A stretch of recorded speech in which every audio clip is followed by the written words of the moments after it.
It never feels good to feel guilty after eating or to feel guilty about something you want to eat, but because our society has us so conditioned to only think about foods as being good or bad, healthy or unhealthy, our minds automatically start to categorize them into foods that we should or should not have. And as a result, I think almost everyone has experienced this sense of food guilt after eating.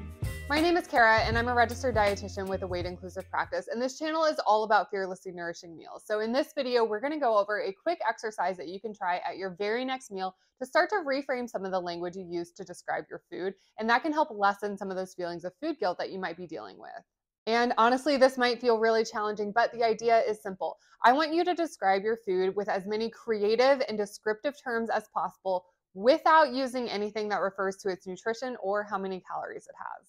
And I'm willing to bet if you've been dieting for a while, it has also been a while since you've been asked to think about your food in this way. So if you're struggling to get started, don't feel bad. We're just going to go back to basics with the 5 basic tastes that we as humans can pick up on.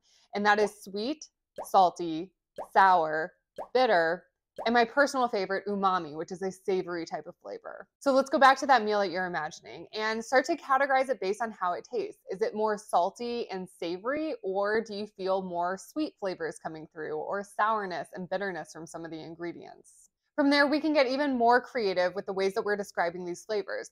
For example, some of my favorite flavors are things that are tangy or zesty or spicy. Sometimes things can be very herbal or botanical. And on the sweet side of things, maybe you're picking up on things that are more chocolatey or candy-like or caramely, and subtly teasing out those nuances in the sweetness category. And throughout all of this, there is absolutely no judgment because there's no right or wrong way to describe a flavor. It's simply whatever it tastes like to you. So you're just in that role of a neutral observer who is mindfully recording the types of flavors that you're picking up in this meal. We can also think of the texture of things, going beyond just the flavor itself. So is this something that is more crunchy and crispy? Is it creamy and smooth? Is it chewy? What is it that you're feeling when you take that bite? Another category you can think of is the cooking method. So is this food grilled? Is it braised? Is it stewed? These are other ways that we can describe food that really paint that picture of what it's about to taste like. And another important category that I think gets overlooked pretty often is the temperature of food. So think of your food in terms of the temperature it's served at or should be served at. Is it hot and steaming, or is it more frozen or chilled?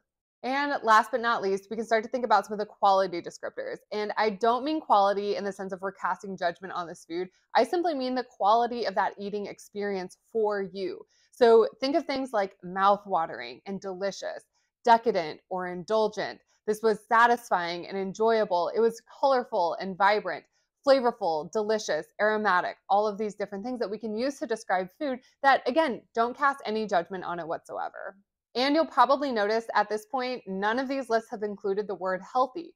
And that's because we're not aiming to describe the nutrition of a food. That's not the point of this exercise. Instead, we're going to do 2 important things. The first is that we're really going to get clued into your taste preferences. And if you've been on a diet for a while, these have maybe been ignored or numbed in favor of those food rules that the diet has given you. So I want you to ask yourself and be as honest as you can, because again, there is no right or wrong answer to this. What is the most satisfying thing to you? What do you enjoy most about a particular food, or what gets you excited for a meal or a snack? So it gets a lot easier to think about our taste preferences when we're not focused on describing the nutrition or healthfulness of a food.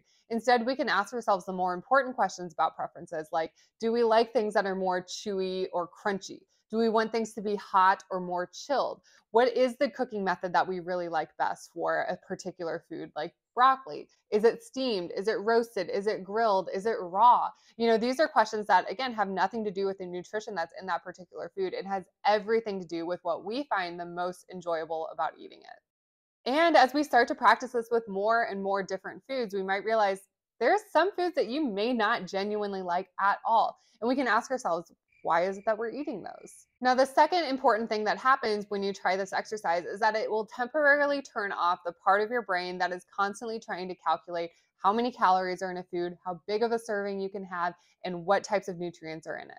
Now, don't get me wrong. I am not saying that those things don't matter. They just don't matter more than these other reasons we eat. All of those mental math equations can be really exhausting and also really distracting. So like I said, this is a temporary way to turn that off and to just mindfully think about the things you really like or don't like about particular foods. And that brings us back to the feeling of guilt. You can ask yourself, Why do you feel guilt about allowing yourself to experience a meal you genuinely enjoy? What part of that satisfying or enjoyable meal caused you to feel guilty? What do you gain by denying yourself the ability to eat a meal that is truly filling and satisfying? And what would be the harm of letting yourself eat the foods you like the best on a regular basis? Now, I know this one exercise is not going to completely change the way you think about food overnight. And again, that's not the point. But I hope those questions do give you some food for thought. And I'm really curious if you start to catch yourself saying some of those phrases that are more judgmental as you're eating or cooking. I'm curious if you can find ways to replace some of those phrases or labels with, things that are more neutral and descriptive. This might be when you're ordering off a menu or having lunch with a friend or cooking for your family. And while it might not seem like a major change, this is one really important way to start healing your relationship with food. And if you're still struggling with food guilt, I really recommend heading to this video next.